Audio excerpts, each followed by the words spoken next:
Rais wa Ukraine Volodymyr Zelensky ametoa kilio kizito akionya kuwa nchi yake haina muda wa kusubiri hadi mzozo wa Mashariki ya Kati utulie.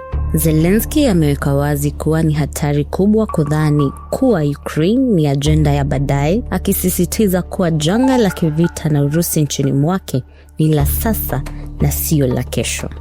Kiongozi huyu amezua mjadala kuhusu uwezo wa upatanishi wa Marekani, akishuku kama Marekani inaweza kubeba mizigo miwili ya kivita mabegani mwao kwa wakati mmoja, huku kukiwa na uhaba wa makombora ya ulinzi na drones kutokana na uwezo mdogo wa Marekani wa kutengeneza na kusambaza silaha hizo kwa Ukraine. Zelensky anatazama mkopo wa euro bilioni 90 ambao tayari umeidhinishwa kutoka Umoja wa Ulaya kama mtetezi pekee aliyebaki kuinusuru Ukraine isizame.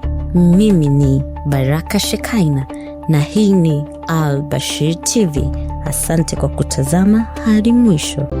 Al-Bashir TV, dunia na Afrika kwa lugha yetu.